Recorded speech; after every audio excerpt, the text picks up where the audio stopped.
Hello बच्चों, mock test 23 बेटा 5-6 दिन और बचे हुए हैं एग्जामिनेशन में, तो डर को हटाएं, डर को भगाएं और तैयार रहें।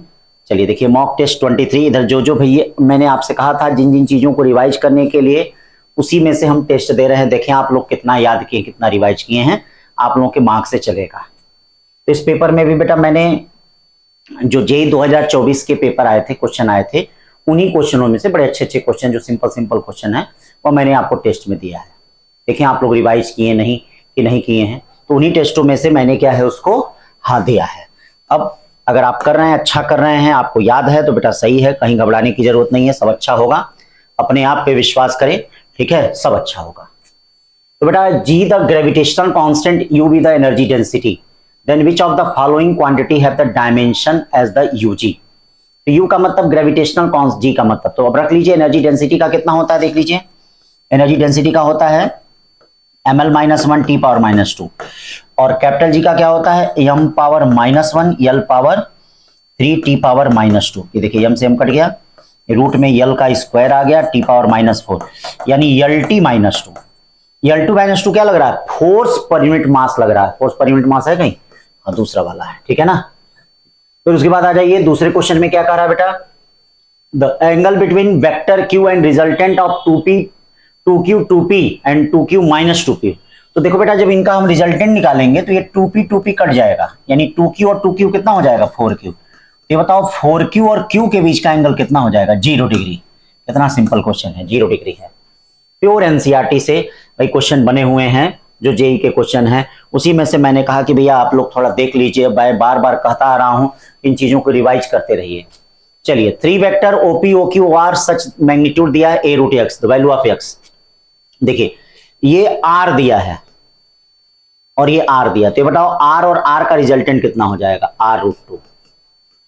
क्या भैया ऐसा कर सकते हैं कि नहीं, r और r का रिजल्टेंट कितना हो जाएगा r√2, और ये कितना हो गया, ये देखिए ये हो गया r, कितना हो गया r। तो अभी बताओ ये 45 है, ये भी 45, इनके बीच का भी एंगल 90 डिग्री है, तो इनका रिजल्टेंट कितना हो जाएगा r√2 का होल स्क्वायर और प्लस r का स्क्वायर, यानी कितना हो जाएगा भाई 2r का स्क्वायर प्लस r स्क्वायर, यानी रूट में 3r स्क्वायर, यानी क्या हो जाएगा r√3। r√3 का मतलब कितना हो गया 3 हो गया कि नहीं हो गया, r√3 का मतलब 3 हो गया। फिर इसके बाद चलते हैं फोर्थ क्वेश्चन में। फोर्थ क्वेश्चन क्या करा देखना, बहुत इंपॉर्टेंट क्वेश्चन है, हो सकता है इस टाइप का क्वेश्चन आ जाए। A player caught a cricket ball of mass 150 gram moving with the speed up to 20 meter per second. If the catching process completed इतना, the magnitude of force, तो magnitude of force change of momentum होगा।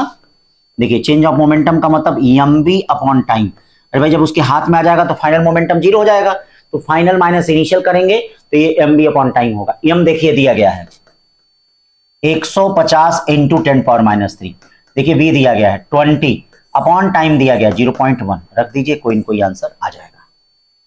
4 के बाद 5 देखिए क्या है, बहुत छोटे simple question. 3 bodies A, B, C having equal kinetic energy and their masses 400 gram, 1.2 kg, 1.6 kg. The ratio of their linear momenta.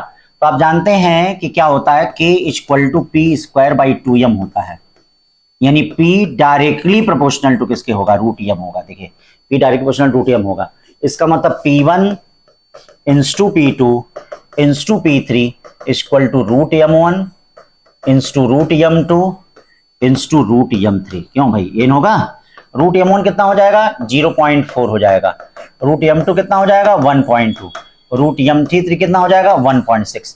0.4 से डिवाइड कर दीजिए तो ये देखिए कितना आ जाएगा, ठीक है 0.1 इंस्टू √3 इंस्टू 4 बार जाएगा, 4 का स्क्वायर रूट कितना होता है 2, है कोई 1 इंस्टू √3 इंस्टू 2 है ये।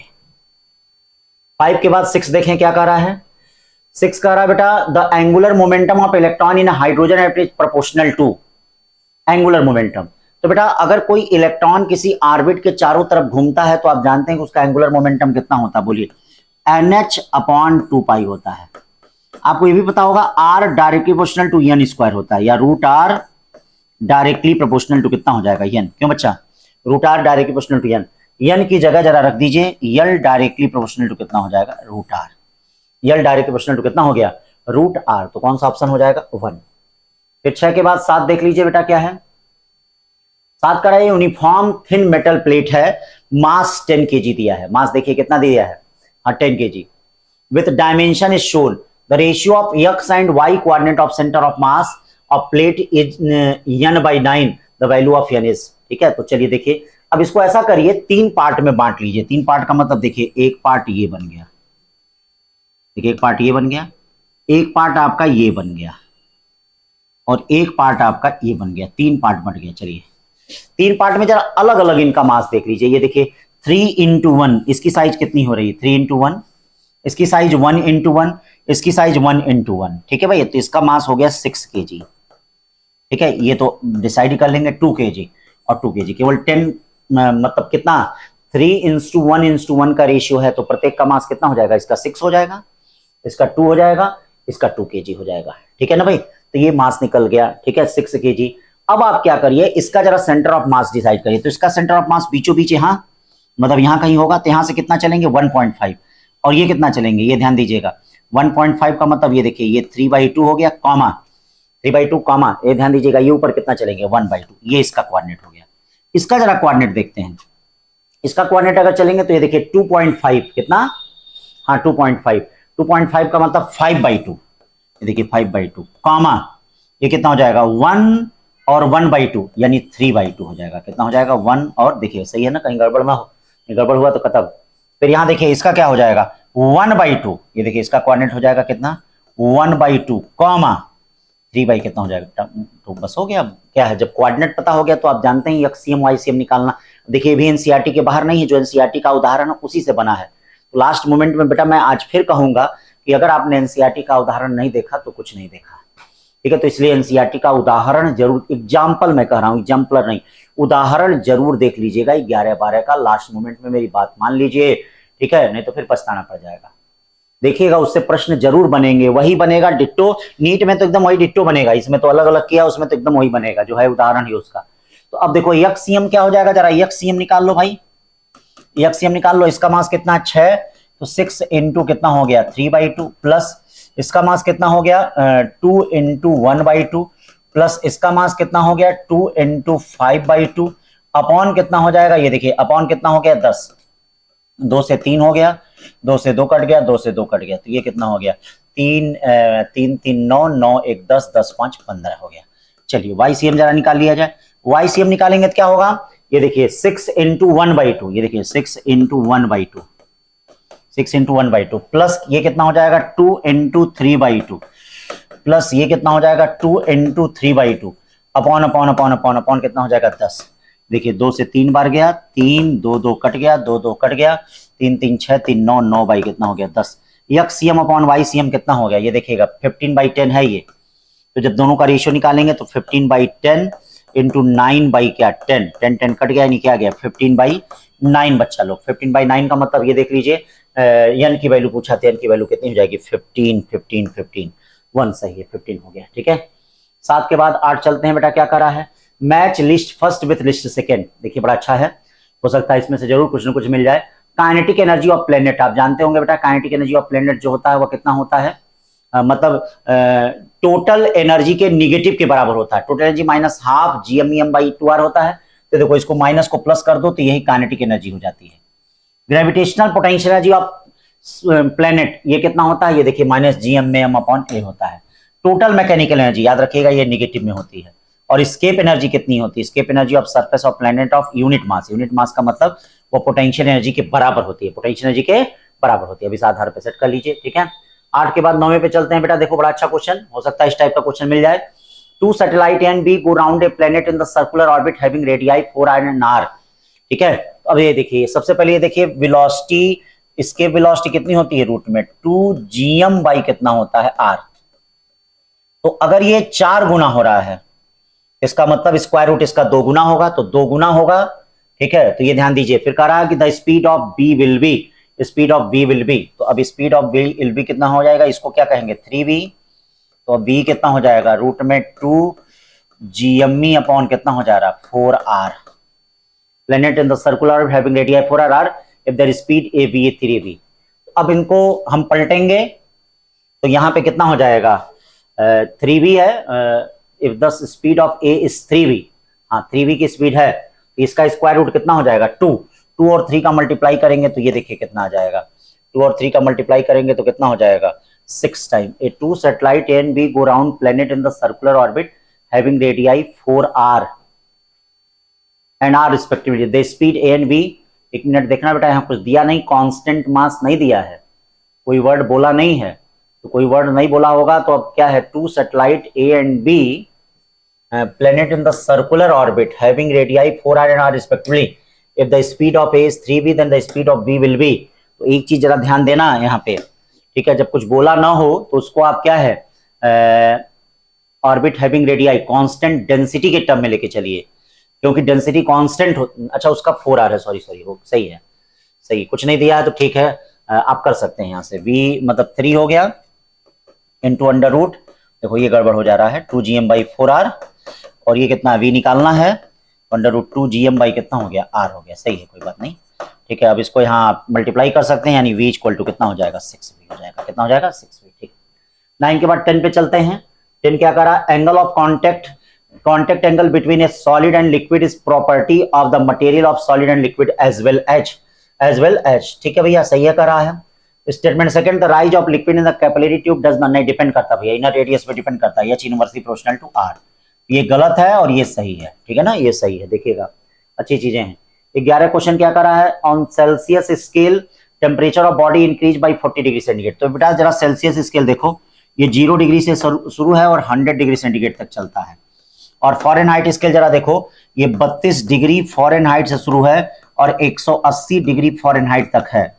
तो अब जरा देख लो कितना डिग्री फॉरेनहाइट का इसके बराबर होता है, सॉरी 212, तो इस 212 में से 32 जाएगा, 180 निकलेगा, और ये 100, इसका मतलब क्या हो गया, 100 डिग्री सेल्सियस 180 डिग्री फॉरेनहाइट के बराबर है, यानी 1 डिग्री सेल्सियस 1.8 डिग्री फॉरेनहाइट के बराबर है, 1.8 डिग्री। तो ये बताइए 40 डिग्री सेंटीग्रेड है, तो 40 डिग्री सेंटीग्रेड में 1.8 से मल्टीप्लाई करेंगे, 40 डिग्री सेंटीग्रेड में 1.8 डिग्री से मल्टीप्लाई करेंगे तो कितना आ जाएगा 72 डिग्री सेंटीग्रेड फॉरेनहाइट। फिर 11 के बाद चलते हैं 12, देखिए क्या कर रहा है 12, बड़ा अच्छा question. A cube of ice float partially in water and partially in kerosene oil। देखिए kerosene oil, the ratio of volume of ice immersed in water to in the kerosene oil, the ratio of volume of ice immersed in water, ice immersed in water मतलब ये volume जो डूबा है इसका volume, और इसका मतलब मान लो इसका वॉल्यूम V1 है, इसका वॉल्यूम क्या है V2 है, तो V1 और V2 का आपको रेशियो बताना है। तो आप जानते होंगे इस क्वेश्चन के लिए बेटा कि ये तभी डूब सकता, तभी तैर सकता है कि जब इसका वेट, क्यूब का वेट केरोसिन के कॉइल कारण अपथ्रस्ट और इसके कारण अपथ्रस्ट के क्या हो, बराबर हो। अब specific gravity of kerosene oil और स्पेसिफिक ग्रेविटी ऑफ आइस दे दिया है, ठीक है। तो अब देखिए इसके लिए क्या हो जाएगा, वेट ऑफ आइस मतलब वेट ऑफ आइस किसके बराबर हो जाएगा, ठीक है, अपथ्रस्ट किसका, ये देखिएगा ऑयल का, और प्लस अपथ्रस्ट किसका, वाटर का, ठीक है भैया। तो ये देखिए अब डब्ल्यू आइस कितना होगा, इसका मास कितना होगा, वॉल्यूम इनटू डेंसिटी, इसका वॉल्यूम मान लीजिए टोटल वॉल्यूम कितना हो जाएगा भाई, टोटल वॉल्यूम, हाँ इसका वॉल्यूम कितना हो गया V1 प्लस V2, ये देखिए V1 प्लस V2, और डेंसिटी किसका, आइस का, इनटू कितना हो जाएगा G। ऑयल के लिए, ऑयल में कितना डूबा वॉल्यूम है बेटा, ऑयल में V2 माना है आपने, V2, इसकी डेंसिटी कितनी हो जाएगी रो ऑयल, और इनटू कितना हो गया G, और अपथ्रस्ट इसका क्या लगेगा, इसका कितना है V1, ये क्या हो जाएगा रो वाटर इनटू कितना हो गया G, G कट गया G। अब देखिए रो डब्ल्यू से इधर, क्योंकि यहां देखिए ग्रेविटी, स्पेसिफिक ग्रेविटी दिया है, तो ये देखिए रो आइस अपॉन क्या कर दीजिए, रो वाटर कर दीजिए, और ये क्या कर देंगे V2 rho oil upon rho water कर दीजिए, और प्लस V1 कर दीजिए। देखिए रो आइस अपॉन रो वाटर कितना दिया है, रो आइस अपॉन 0.9 दिया है, तो ये देखो V1 plus V2 into 0.9 equal to V2 rho oil upon rho water कितना दिया है, रो ऑयल अपॉन वाटर 0.8 दिया गया है, और प्लस V1 हो गया।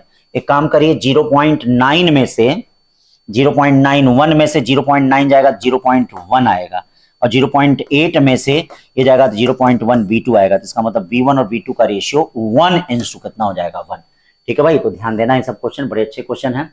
12 के बाद 13 क्वेश्चन पे चलते हैं बेटा, क्या कह रहा है 13 क्वेश्चन, देखिए 13 क्वेश्चन कह रहा है the excess pressure inside a soap bubble is thrice the excess pressure inside a second soap bubble. ठीक है, ध्यान दीजिएगा।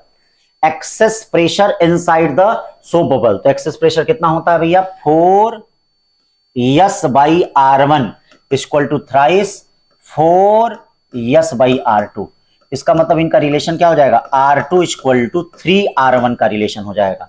अब करा the ratio of volume of first and second, तो वॉल्यूम का रेशियो क्या हो जाएगा V1/V2 इक्वल टू क्या हो जाएगा 4/3 पाई r1 क्यूब, और ये क्या हो जाएगा ये बताइए जरा 4/3 पाई r2 की जगह 3 3 9 27 r1 क्यूब हो जाएगा। इसका मतलब 1/27 छोटे छोटे क्वेश्चन। 13 के बाद 14 क्वेश्चन पे चलते हैं बेटा।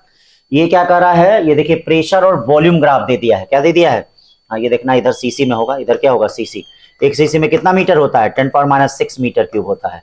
हाँ एक सीसी में कितना मीटर क्यूब होता है 10⁻⁶। इधर क्या होगा ये किलो पास्कल होगा। ठीक है, तो ये ग्राफ दे दिया, करा है कि the heat absorb by system in going through a given cyclic process.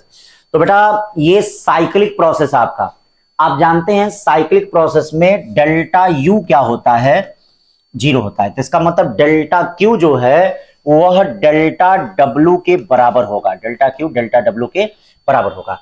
अब देखिए ये जो डिस्टेंस होगी वह कितनी हो जाएगी, ये डिस्टेंस 340 में से 60 जाता है, कितना बचता है 280, और 280 का हाफ ये R1 280 का हाफ 140 इंटू 10⁻⁶ हो जाएगा।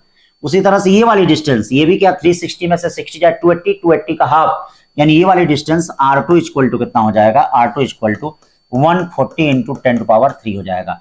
तो अब इसका एरिया कितना हो जाएगा भैया, एरिया ध्यान दीजिएगा, डेल्टा क्यू इक्वल टू इसका एरिया हो जाएगा पाई R1 R2, या डेल्टा क्यू इक्वल टू पाई आपको पता ही है 140, आपको पता ही है 140 पता ही है 140 पता ही है, इंटू 10⁻⁻⁶ और 10⁻³ मिलके कितना हो गया भैया 10⁻⁻3।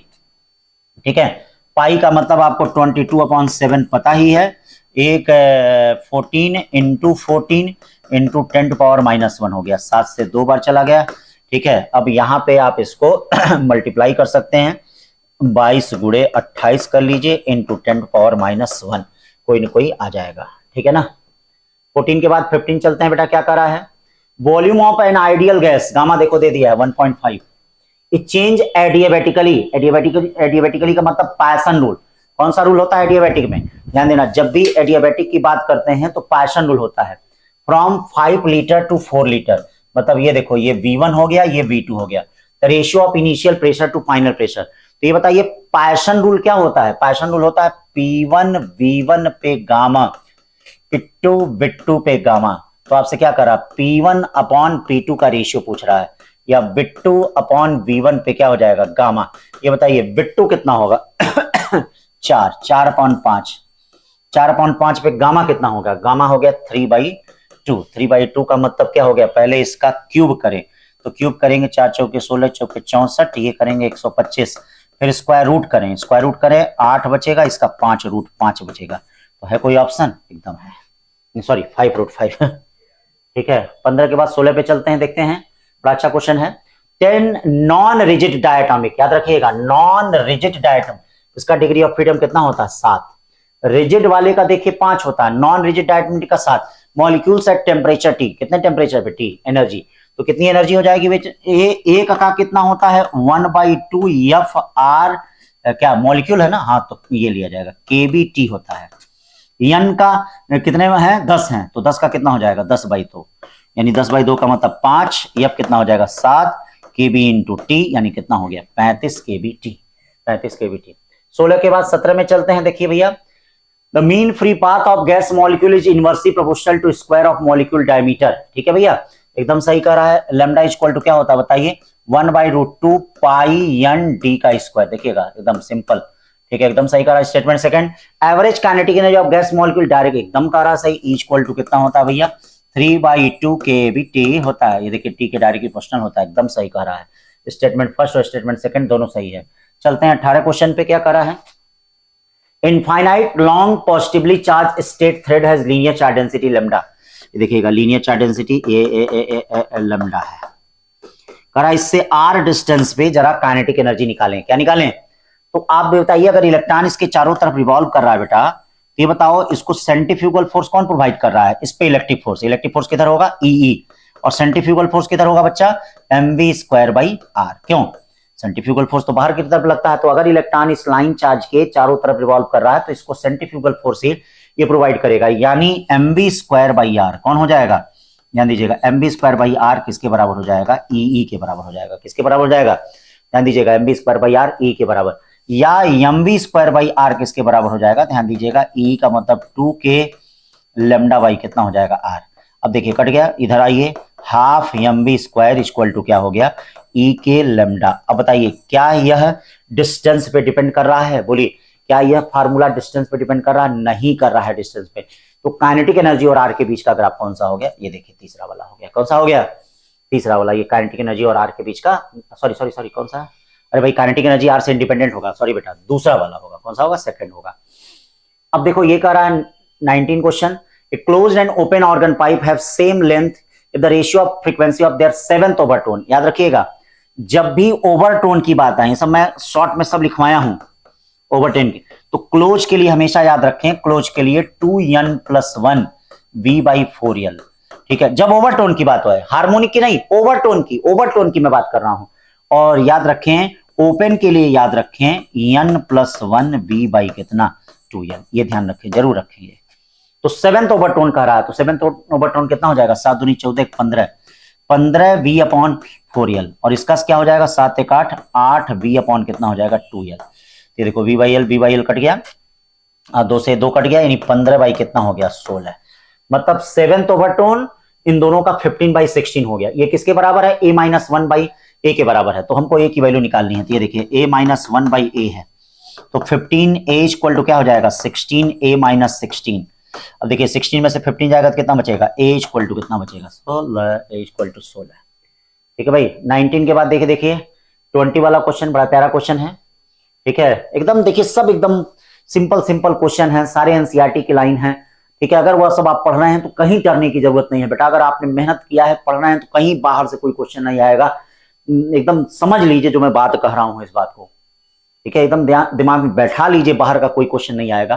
ठीक है, जो आप पढ़ के जा रहे हैं बच्चा वहीं से क्वेश्चन बनेगा। देख लीजिए सब पेपर आपको क्या है दिखा रहे हैं ये सब। Statement first, figure show the variation of stopping potential and frequency new for the two photo sensitive material M1 and M2, the slope gives value of h/e। तो आपको पता होगा बेटा स्टॉपिंग पोटेंशियल क्या होता है, EV0 इक्वल टू क्या होता है, h nu minus h nu not. तो ये ध्यान दीजिए, V0 इक्वल टू क्या होता है, h/e new minus h nu not by कितना e। ध्यान दीजिएगा, स्लोप क्या होता है h/e, और इंटरसेप्ट क्या होता है h nu not by e होता है। ठीक है भाई, तो एकदम सही कह रहा है, फर्स्ट एकदम सही कह रहा है। स्टेटमेंट सेकंड कह रहा है M2 will emits photoelectron of greater kinetic energy for the incident radiation having same frequency। अब देखिए किसका वर्क फंक्शन ज्यादा है, तो M2 का वर्क फंक्शन ज्यादा है। तो बेटा जब वर्क फंक्शन इसका ज्यादा होगा तो आप जानते हैं काइनेटिक एनर्जी क्या होता है, h nu माइनस ये h nu minus work function. अब बताओ अगर वर्क फंक्शन ये ज्यादा होगा तो इसका मतलब पक्का है कि काइनेटिक एनर्जी वहां पे कम होगी, लेकिन वह क्या कर रहा है, काइनेटिक एनर्जी ज्यादा कर रहा है। इसका मतलब एकदम सरासर गलत कह रहा है। क्यों भैया, अगर ये ज्यादा होगा, ठीक है, सोच के जैसे देख लीजिए, जैसे मान लीजिए 5-3 है, 5-4 है, 5 में से 3 जाएगा 2 बचेगा, 5 में से 4 जाएगा क्या, 5 में से 4 जाएगा क्या 1। तो ये बताओ अगर ये ज्यादा होगा तो ये वैल्यू ज्यादा नहीं आएगी, ये वैल्यू कम आएगी। लेकिन ये क्या साहब कह रहे हैं, ये साहब कह रहे हैं ग्रेटर काइनेटिक एनर्जी। तो इसका मतलब स्टेटमेंट सेकंड क्या है, गलत है। देखना अगर गलत हो रहा है क्वेश्चन तो ये क्यों गलत हो रहा है, इसका मतलब क्या है, आप वहां तक पहुंच नहीं पा रहे हैं, आप अभी भी लगे हुए हैं कि एनसीईआरटी से बाहर का क्वेश्चन आएगा। आप पहुंच नहीं पा रहे हैं, वहां पे पहुंचेंगे कब, जब आप इस पे विश्वास करेंगे कि जो लाइन हम पढ़ रहे हैं वहीं से क्वेश्चन, तभी आप पहुंच पाएंगे, ये ध्यान रहे। तो ये अब उसके बाद 22-21 पे चलते हैं बेटा। 21 क्या कह रहा है, in simple harmonic motion the total mechanical energy given system is E। देखिए if the mass oscillating particle P is double, mass double कर दिया गया, the new energy of system for a given same amplitude. ये देखिए E equal to क्या होता है, half m omega square a square होता है कि नहीं। तो आप यहां कहेंगे कि सर मास को डबल किया जा रहा है तो इसका मतलब क्या होगा, एनर्जी 2 गुना हो जाएगी। आप लोग इस पे टिक किए होंगे, गलत बच्चों, ये नहीं होगा, क्योंकि आप ओमेगा में भी देखिए k छिपा रहता है, m root k by m, यानी k बाई m, ये देखिए ये एम कट जाएगा। इसका मतलब बच्चों याद रखना, टोटल एनर्जी जो होती है मास से इंडिपेंडेंट होती है। चाहे हम बैठ जाएं, चाहे तुम बैठ जाएं, चाहे पेंडुलम हो, चाहे स्प्रिंग मास सिस्टम हो, भैया उसके टाइम पीरियड पे कोनो फर्क पड़ने वाला, सॉरी उसके टोटल एनर्जी पे कोई फर्क पड़ने वाला नहीं है। टाइम पीरियड पे फर्क पड़ेगा, यहाँ टोटल एनर्जी पे कोई फर्क पड़ने वाला नहीं है। तो इसका आंसर कौन सा होगा बेटा? ई होगा, ये ध्यान देना। 21 के बाद 22 क्वेश्चन देखते हैं बेटा क्या कर रहा है। ये देखिए क्लोज सरफेस है, आपको फ्लक्स बताना है। तो आप जानते हैं क्लोज सरफेस के लिए जो क्लोज सरफेस होता है उसके अंदर के चार्जों को हम कंसीडर करते हैं। तो अंदर का चार्ज ये देखिए 5q है, 2q है। तो 5q में से 2q जाए कितना बचेगा? 3q अपॉन कितना? Epsilon not. 3q upon epsilon not है कोई, सॉरी गड़बड़, एक q इसको छोड़ दिए 5 1 6 6 में से 2 जाए कितना बचेगा? 4q अपॉन कितना? Epsilon not. यानी कौन सा ऑप्शन होगा? दूसरा, यानी 22 का कौन सा हो जाएगा? 2। 22 के बाद 23 पे चलते हैं बेटा क्या कर रहा है। देखिए बहुत इंपॉर्टेंट क्वेश्चन है, ये भी बन सकता है, ठीक है, याद रखिएगा। ठीक है, करंट इलेक्ट्रिसिटी वाले में ये एग्जांपल है। ठीक है, अगर क्या दिया है, प्लेटिनम रेजिस्टेंस थर्मोमीटर अगर दिया है तो इसका टेम्परेचर निकालने का याद रखिए, मैंने क्लास में बताया था, नहीं हो तो याद कर लीजिए। T equal to R T minus R zero upon R 100 minus R zero into 100, ये हमने बताया था, याद करिए। T equal to R T minus R zero upon R 100 minus R zero into 100, ये फार्मूला मैंने आपको बताया था। ये बताइए टी कितना दिया? T T T T T T T T T T 400 degree centigrade दिया है, याद करिए। करंट इलेक्ट्रिसिटी में है, आर टी आपको निकालना है। आर नॉट जीरो पे कितना दिया है? 8 ओम दिया है। आर 100 कितना दिया? 10 माइनस कितना हो गया? 8। ये कितना हो गया? 100। कितना सिंपल सिंपल क्वेश्चन है बेटा, ठीक है। 10 केवल एनसीईआरटी बेस्ड, इससे अच्छा एनसीईआरटी बेस्ड कोई मिलेगा ही नहीं, ठीक है। तो 10 से 8 में से ये क्या हो गया? 8, और ये आर टी माइनस ये कितना हो गया? 8, यानी आर टी इक्वल टू क्या हो गया? 16, ठीक है। तो इसीलिए एनसीईआरटी के उदाहरणों को देखिए। फिर देखिए 24वां क्वेश्चन क्या कहा जा रहा है, the ratio of heat dissipated per second through the 5 ohm and 10 ohm. तो ये बताओ, ये दोनों पैरेलल में होंगे तो इनका वोल्टेज और इनका वोल्टेज समान होगा, तो इनमें जो हीट होगी ऐसे भी कर सकते हो, H1 equal to V square by 5, H2 equal to क्या कर सकते हो? वी स्क्वायर बाई 10, यानी H1 अपॉन H2 10 बाई कितना कर सकते हो? 5, एंड 10 बाई 5 का मतलब 2 इंटू क्या कर सकते हो? 1 कर सकते हो, 2 इंटू 1। 24 के बाद 25 क्वेश्चन देखो, an electron projected with the uniform velocity along the axis inside current, ये सब देखिए क्लास में कराए हैं। आप जानते हैं करंट कैरिंग सॉलिनॉइड के अंदर जो इलेक्ट्रिक मैग्नेटिक फील्ड होती है वो कैसे होती है? ऐसे। तो जब इलेक्ट्रॉन को छोड़ोगे तो इलेक्ट्रॉन और मैग्नेटिक फील्ड के बीच का एंगल कितना बनेगा? 0 डिग्री। तो 0 डिग्री बनेगा तो उस पर फोर्स कितना होगा? 0। और जब किसी पे कोई फोर्स नहीं होगा तो इसमें कोई डेविएशन नहीं होगा, सीधे निकल जाएगी, सीधे निकल जाएगी। कोई है? हाँ सीधे है, तो 2 वाला है। 25 के बाद 26 देखिए, बड़ा प्यारा क्वेश्चन। 26 का रहा है Y magnetic susceptibility, X magnetizing field है। तो पहले ये क्या होता है? काई इक्वल टू आई बाई क्या होता है? एच होता है, पता है ना। आप जानते हैं मैग्नेटिक सस्पेटिबिलिटी जो होती है वह कांस्टेंट होती है, तो इसका मतलब ए का कौन सा होगा? थर्ड वाला होगा। ये देखिए ए का थर्ड वाला होगा। वाई कह रहा है मैग्नेटिक फील्ड है, एक्स कह रहा है डिस्टेंस, वाई जो है मैग्नेटिक फील्ड, एक्स डिस्टेंस। तो from centre of current carrying wire X less than A. ये बताइए किसी भी करंट कैरिंग वायर के अंदर जो मैग्नेटिक फील्ड होती है वह कितनी होती है? अंदर जो मैग्नेटिक फील्ड होती है B equal to mu naught upon 2 pi, ठीक है, 2 पाई आई एक्स अपॉन कितनी होती है? ए स्क्वायर। मतलब बी डायरेक्टली प्रोपोर्शनल टू कितने हो जाएगा? यक्स। तो इसका मतलब बी का कौन सा हो जाएगा? बी का कौन सा हो जाएगा? बी का हो जाएगा डायरेक्टली प्रोपोर्शनल टू एक्स, यानी बी का हो जाएगा फर्स्ट। बी का फर्स्ट। इसमें डी वाला दिख रहा है क्या? डी नहीं होगा बेटा, बी का फोर्थ नहीं हो सकता है, ये तो बाहर की तरफ हो जाएगा। क्या हो जाएगा? हाँ ये देखो, magnetic field from current carrying current, हाँ ये वाला होगा। इसका क्या होता है? B equal to mu naught upon 2 pi I by X होता है, या बी इनवर्सली प्रोपोर्शनल टू क्या होता है? एक्स। तो ये फोर्थ ये हो जाएगा C. D magnetic field inside solenoid, solenoid के अंदर देखिए, याद करिए मैंने मैग्नेटिक फील्ड बताया था। हाँ इसके लिए मैंने मैग्नेटिक फील्ड क्या बताया था? ऐसे आता है, फिर ये एक्सिस पे ऐसे घट जाता है, यहाँ पे देखिए ऐसे नीचे गिर जाता है, बताया था ना। तो डी का कौन सा हो जाएगा? सेकंड। तो हमारे ख्याल से ए होगा, इसका करेक्शन कर लेना। 26 का क्या होगा? हवन होगा, 26 का हवन होगा, ठीक है बेटा, करेक्शन कर लेना। 26 के बाद 27 देखिए क्या करा, बहुत अच्छा क्वेश्चन। पैरामैग्नेटिक सब्सटेंस, आप जानते हैं पैरामैग्नेटिक सब्सटेंस क्या होता है? ठीक है, मतलब diamagnetic substance, paramagnetic substance, ferromagnetic substance. तो पैरामैग्नेटिक सब्सटेंस जो होते हैं वह मैग्नेटिक फील्ड में क्या, वीक मैग्नेटिक फील्ड से स्ट्रॉन्ग मैग्नेटिक फील्ड की तरफ जाते हैं, ठीक है। और डाया स्ट्रॉन्ग से वीक की तरफ आते हैं। तो पहला aligned themselves along the direction of external magnetic field, सही कह रहा है।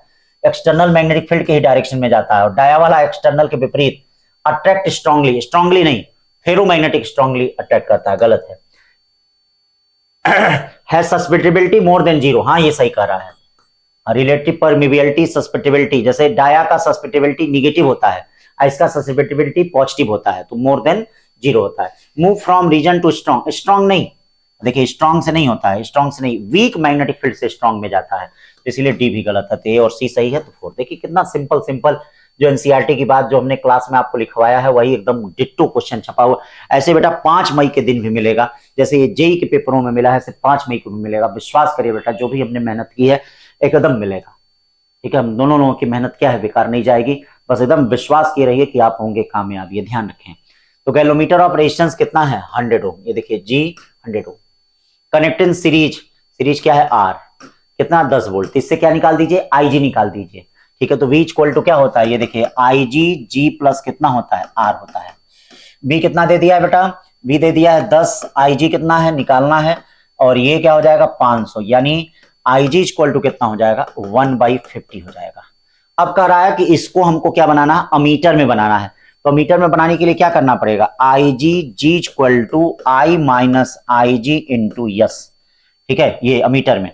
तो IG कितना हो गया, ये देखिए 1/50, G कितना हो गया 100, I कितना हो गया 1/50, सॉरी 10 माइनस 1/50, और यहां से शंट का रेजिस्टेंस निकालना है, तो सॉल्व कर दीजिए, दौड़ के चला आएगा 20, ठीक है। फिर कहते हैं 29 क्या कर रहा है, 29 बड़ा प्यारा question. Statement first, in an LCR series circuit current is maximum at resonance, एकदम सही कर रहा है। सीरीज LCR सर्किट में Z इक्वल टू क्या होता है, रूट में R square plus XL minus XC का होल स्क्वायर होता है। ये बताइए सीरीज LCR सर्किट में Z मिनिमम किसके बराबर होता है, R, और Z अगर मिनिमम होता है बेटा करंट क्या होती है, मैक्सिमम होती है। देख लीजिए करंट क्या होती है, सब क्लास में डिस्कस किया है। स्टेटमेंट फर्स्ट सही है।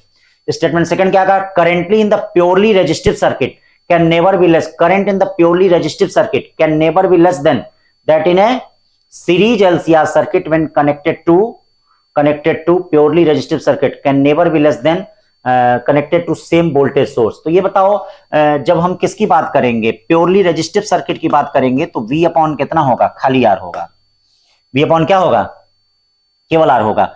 और अगर हम LCR की बात करेंगे तो V अपॉन कितना होगा, under root R square plus XL minus XC का क्या होल स्क्वायर।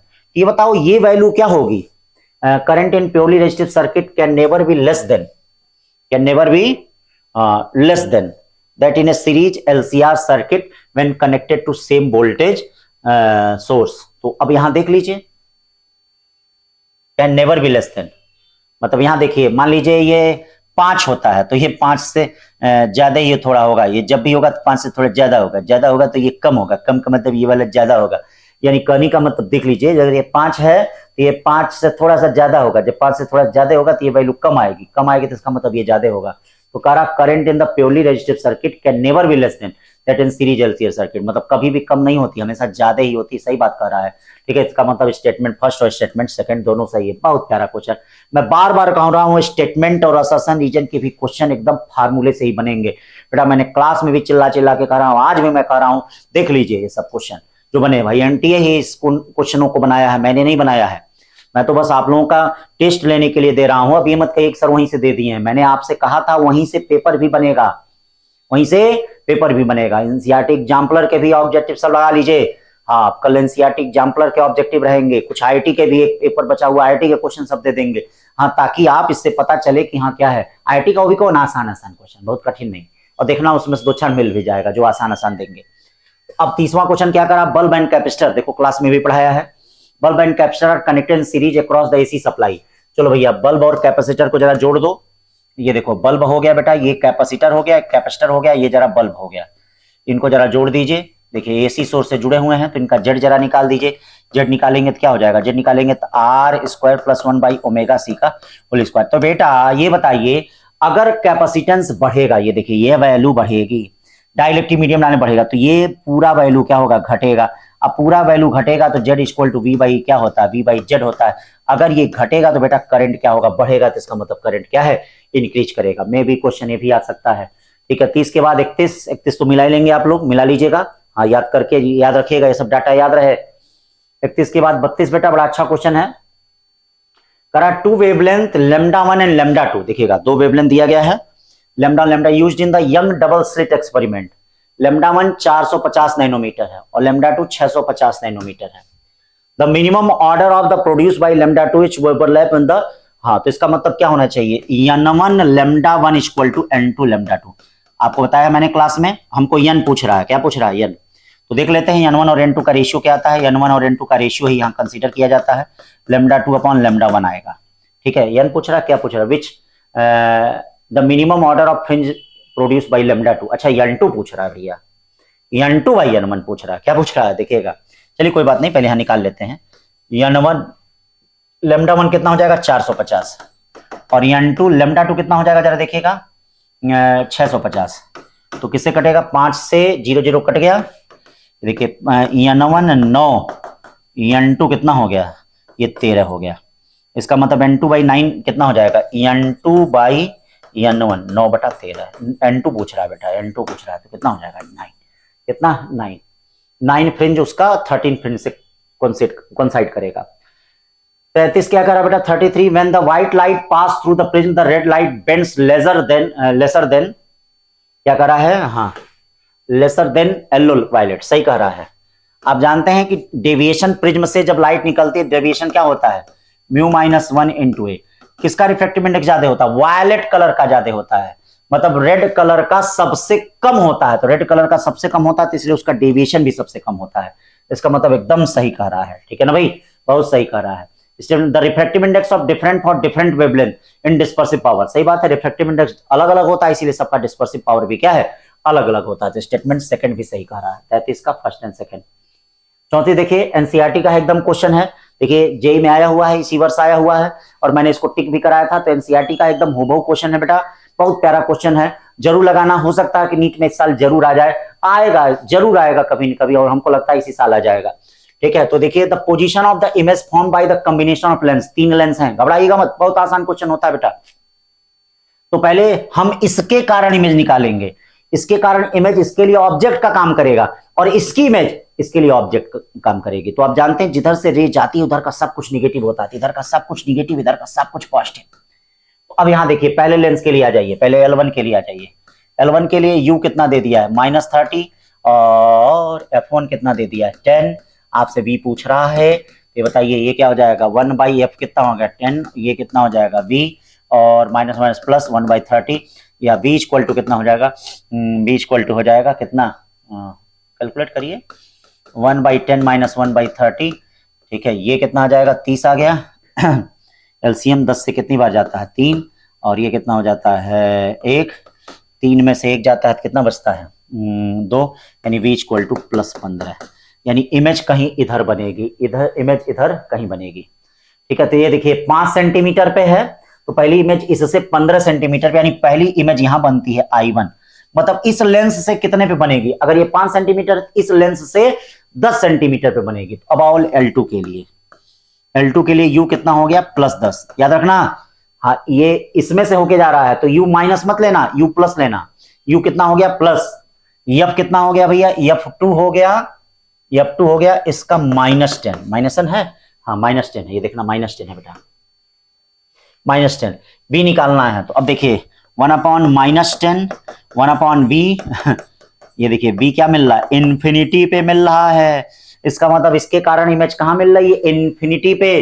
तो बेटा ये बताओ इसके कारण अगर इन्फिनिटी पे इमेज मिलेगी तो इसके लिए ऑब्जेक्ट कहां होगा, इनफाइनाइट पे, और अगर ऑब्जेक्ट इनफाइनाइट पे होता है तो ये कहां L3 कहां बनाएगा इसके कारण इन्फिनिटी पे मिला, तो ये बताइए कहां बनाएगा, ठीक है कहां बनाएगा, इन्फिनिटी पे है, तो इसके कारण अगर इन्फिनिटी पे ऑब्जेक्ट है, कहां है, देखिए इन्फिनिटी पे अगर ऑब्जेक्ट है तो ये फोकस पे इमेज बनाएगा, कहां बनाएगा, तो यहां क्या होगा 30 सेंटीमीटर, फोकस इसका कितना 30 सेंटीमीटर, देखो कितना आसान हो गया, 30 centimetre right of third lens, तीसरे लेंस के 30 सेंटीमीटर पे। ठीक है, 34 के बाद 35 पे चलते हैं, क्या कह रहा है 35 देखिए, number of photons increase with increase in frequency, ना ना ना ना गलत, नंबर ऑफ फोटॉन इंटेंसिटी पे डिपेंड करते हैं, फ्रीक्वेंसी पे नहीं, गलत। Reason maximum kinetic energy of emitted electron increase with frequency of incident radiation, सही बोल रहा है। ठीक है, रीजन सही है, देखो कितने छोटे छोटे क्वेश्चन। ठीक है, फिर 35 के बाद चलते हैं 36 क्वेश्चन पे क्या कर रहा है। Time period of oscillation of same simple pendulum measured using 4 different. तो अब देखिए अर्थमेटिक मीन क्या हो जाता है, इनका अर्थमेटिक मीन क्या होगा, सबको जोड़ दीजिए, 4.62 जोड़ेंगे और प्लस 4.632 जोड़ेंगे, और ये देखिए 4.6 जोड़ेंगे प्लस 4.64 जोड़ेंगे अपॉन 4। तो ये देखिए इसमें हम क्या करते हैं, चार क्या है, एवरेज मीन लिए हैं, तो 4 को कंसीडर नहीं करते हैं, 4 को बेटा कंसीडर नहीं करेंगे। आंसर जो हमारा होना चाहिए एक सिग्निफिकेंट फिगर में नहीं होना चाहिए, याद रखिएगा, इसको कंसीडर नहीं किया जाता है, ठीक है। कोई भी एवरेज वैल्यू का जो प्रैक्टिकल वैल्यू का जो एवरेज मीन होता है उसको कंसीडर हम सिग्निफिकेंट फिगर में नहीं करते हैं। तो आंसर हमारा डेसिमल के एक प्लेस तक आना चाहिए। देखिए जोड़ से ही कंसीडर होगा, डिवीजन से नहीं कंसीडर होगा, डेसिमल के एक प्लेस तक। तो आप चाहें तो ठीक है बिना सोचे समझे 3 पे टिक कर सकते हैं, कोई जोड़ने की भी जरूरत आपको नहीं है, हाँ कुछ जोड़ने की भी जरूरत नहीं है बेटा, ठीक है। 37 क्वेश्चन क्या कर रहा है बेटा, ठीक है, dimension of specific heat L2T power -2 K power minus. अब स्पेसिफिक हीट का डायमेंशन चेक ही कर लेंगे।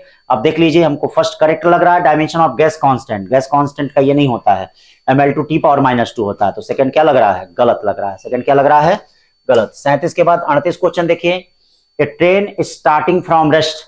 देखिए ये ट्रेन है, ये छुक छुक गाड़ी बनाते हैं, ये ट्रेन चल रही है हमारी, चलिए ट्रेन स्टार्टिंग फ्रॉम रेस्ट का मतलब U इक्वल टू क्या, 0। फिर उसके बाद ट्रेन कहां चली, T समय तक ट्रेन चली, और यहां देखिए इसके बाद यहां जो वेलोसिटी हो गई उसकी 80 किलोमीटर पर आवर हो गई। फिर उसके बाद ट्रेन क्या कांस्टेंट वेलोसिटी चलती है, कितने समय तक, ये देखिए 3T टाइम तक चल रही है। तो कह रहा है कि एवरेज वेलोसिटी बताइए। तो बेटा एवरेज वेलोसिटी क्या होता है, total distance upon total time. Total time कितना हो गया, T 3T 40। ये बताइए S1 कितना डिस्टेंस तय किया, S1 को निकाल लीजिए, एवरेज वेलोसिटी इनटू टाइम। इसका एवरेज वेलोसिटी कितना हो जाएगा, ये देखिए 0 + 80 अपॉन 2 इंटू टाइम। देखिएगा ये बड़ा अच्छा तरीका होता है। S2 निकाल लीजिए, S2 कितना हो गया 80 इंटू 3T अपॉन कितना हो गया बेटा 40। अब देख लीजिए इसको सॉल्व कर लीजिए, इसको सॉल्व कर लेंगे तो कितना आ जाएगा 280 T अपॉन 40 कट गया 70 आ गया, कोई है 70, एकदम है, ठीक है। 38 के बाद 39 चलते हैं बेटा, बड़ा अच्छा क्वेश्चन 39।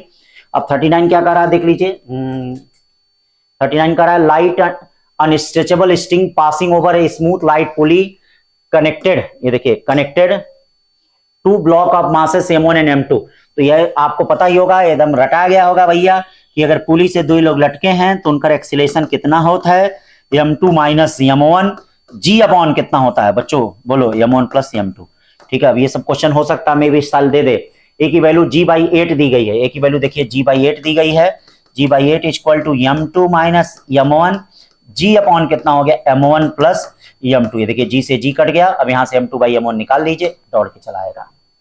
39 के बाद 40 क्वेश्चन बेटा, देखिए वर्नियर कैलिपर्स वाला हो गया, क्लास में मैंने डिस्कस किया था। यहां देखिए ये VSD किससे कोइंसाइड कर रहा है, NMSD से, ठीक है। मैंने कहा था क्या N+1 VSD किससे कोइंसाइड कर रहा है, NMSD से कोइंसाइड कर रहा है।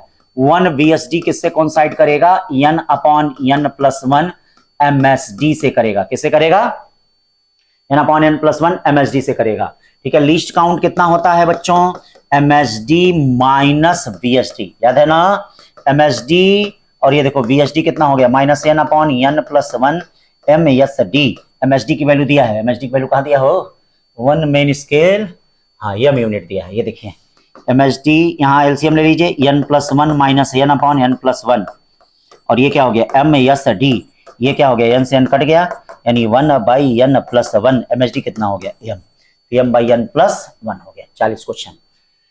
40 के बाद 50 क्वेश्चन, बहुत प्यारा क्वेश्चन बेटा सारे क्वेश्चन बहुत प्यारे हैं, ठीक है। इसी पैटर्न पे आपका पेपर मिलेगा, हाँ थोड़ा लेवल पेपर इसका इससे आसान रहेगा नीट का, हाँ इसमें हो सकता है कुछ थोड़े टफ टाइप के क्वेश्चन हो, लेकिन उसका लेवल और भी आसान रहेगा नीट का बेटा। हाँ ये नहीं कि बहुत कठिन पेपर आएगा, ऐसा नहीं है, हाँ नॉर्मल पेपर रहेगा, हाँ नॉर्मल पेपर रहेगा, ये ध्यान दीजिएगा।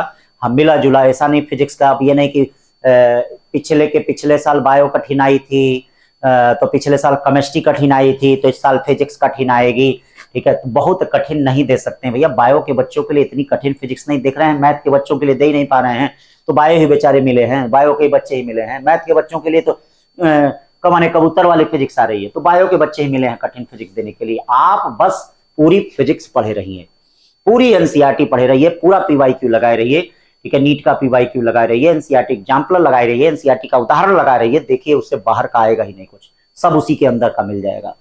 तो क्या कर रहा है बेटा, a thin circular disc of mass m radius r is the rotating horizontal plane about an axis passing through centre and perpendicular to its plane, angular velocity omega. Thin circular disc है, ये देखो thin circular disc omega से घूम रहा है। फिर क्या कहा जा रहा है, another disc of same dimension but of mass m/2 place gently, ठीक है, then the new angular velocity of system. तो बताओ एक्सटर्नल टॉर्क सिस्टम पे 0 है, इसका मतलब I1 omega 1 equal to I2 omega 2। I1 कितना हो जाएगा, half M R square, omega I2 कितना हो जाएगा, हाफ एम आर स्क्वायर और प्लस हाफ m/2 r स्क्वायर, और ये कितना हो गया ओमेगा 2। सॉल्व कर दीजिए, सॉल्व कर दीजिए, कितना हो गया mr square mr square mr square cut गया, तो 1 प्लस 1/2 3/2 यानी 2 ओमेगा बाई 3, 2 ओमेगा बाई 3, ये हो गया 2 ओमेगा बाई 3। 41 के बाद 42 चलते हैं बेटा, least first least second, a force that restore N elastic body of unit area for its original state. यही तो बेटा स्ट्रेस की परिभाषा है, मतलब ये थर्ड है स्ट्रेस की परिभाषा। स्ट्रेस क्या होता है, force upon area. Two equal and opposite force parallel to opposite force, मतलब ऐसे एक फोर्स यहां लग रहा है, एक फोर्स यहां लग रहा है, इसका मतलब यही तो शियर स्ट्रेस की परिभाषा, शियर मॉडुलस यानी फोर्थ। सी क्या कर रहा है बेटा, फोर्स परपेंडिकुलर टू एवरीवेयर। ये देखिए देखिए, जैसे मान लीजिए हम किसी बाल को दबा दे रही है इधर से, तो ये तो यही तो बल्क मॉडुलस की परिभाषा है, मतलब फर्स्ट होगा। D two equal and opposite force perpendicular to, यही तो आपका यंग मॉडुलस की परिभाषा है, मतलब सेकंड। कौन सा होगा, सेकंड। तो कौन सा, सी, एक का थर्ड, बी का फोर्थ, सी का फर्स्ट, डी का सेकंड, सही है, ठीक है। अब इसके बाद चलते हैं 43 क्वेश्चन देखते हैं बेटा, क्या है, बड़ा अच्छा question. P T diagram of an ideal gas, P T diagram of an ideal gas having 3 different density ρ1 ρ2 ρ3, कितना दिया है, ρ1 ρ2 ρ3 in 3 different case is shown in the figure, which of the following correct, कौन सा इसमें से करेक्ट है भैया, ρ1 ρ2 ρ3। तो अब देख लीजिए, पहले देख लीजिए P बाई क्या होता है डेंसिटी के केस में, PV इक्वल टू nRT होता है, PV equal to mass upon molecular mass होता है RT। P को इधर कर दो P/2, मास अपॉन वॉल्यूम को डेंसिटी कहेंगे, डेंसिटी R/m। तो याद रखो, जिसमें P/2 का स्लोप जिसका ज्यादा होगा उसका रो ज्यादा होगा। देखने से किसका स्लोप ज्यादा लग रहा है प्यारे, ρ1, यानी ρ1 is greater than ρ2 is greater than ρ3। तो बच्चा लोग कौन सा सही होगा, सेकंड वाला। 43 के बाद 44 क्वेश्चन क्या कर रहा है, y equal to 2 cos 2 pi 330t minus X the frequency of wave. देखिए वेव की फ्रीक्वेंसी पूछ रहा है, तो इसके लिए आप जानते हैं टी के बगल में जो होता है वो ओमेगा होता है, यानी ओमेगा इक्वल टू क्या हो जाएगा, 2 पाई इंटू 330, ये क्या होता है 2 पाई एफ इक्वल टू कितना हो गया 330, एफ इक्वल टू क्या हो गया 330। 45 क्वेश्चन क्या कर रहा है, when current very with the time Newton's third law is the valid, Newton's third law is valid only if momentum carried by electromagnetic field is taken into account. सही कर रहा है, करंट वेरी विथ टाइम। आप जानते हैं ठीक है कि जो EMW की परिभाषा होती है वह इसी से बनती है। तो अगर करंट वेरी करा with time, Newton's third law is valid only if the momentum carried by the electromagnetic taken into account. Ampere circular law does not depend on the, नहीं भैया बायो-सेवर्ट लॉ का ही पार्ट है। Biot-Savart law के 2 part होते हैं भैया, मैंने आपको बताया था, मतलब मैग्नेटिक फील्ड का। तो ampere circular law does not depend on Biot-Savart law, depend करता है। तो इसका मतलब स्टेटमेंट सेकंड गलत कह रहा है, स्टेटमेंट फर्स्ट क्या है, सही कह रहा है, ठीक है। फिर देखिए 46 क्या कह रहा है, in an AC circuit the instantaneous current is 0 when the instantaneous voltage is maximum in this case. अब देखिए सबसे पहले प्योर इंडक्टर सर्किट में क्या होता है, वोल्टेज करंट से लीड करता है, वोल्टेज करंट से लीड करता है। मतलब अगर करंट ऐसे होता है, पहले प्योर इंडक्टर सर्किट में देखते हैं, ये करंट ऐसे होता है, वोल्टेज यहाँ लीड करता है। तो बताइए अगर ये 0 है तो इससे आगे है कि नहीं। प्योर कैपेसिटर सर्किट में क्या होता है, ये देखिए वोल्टेज का मैग्नीट्यूड, आखिरकार मैग्नीट्यूड तो है ना पीछे, यानी मैग्नीट्यूड इसका तो मैक्सिमम ही बोला जाएगा ना मैग्नीट्यूड, ठीक है। और यही प्योर रेजिस्टर में नहीं, प्योर रेजिस्टर में करंट और वोल्टेज दोनों सेम फेज में होते हैं। कॉम्बिनेशन ऑफ इंडक्टर, इंडक्टर में मतलब इंडक्टर और कैपेसिटर, मतलब एलसी सर्किट में क्या होता है,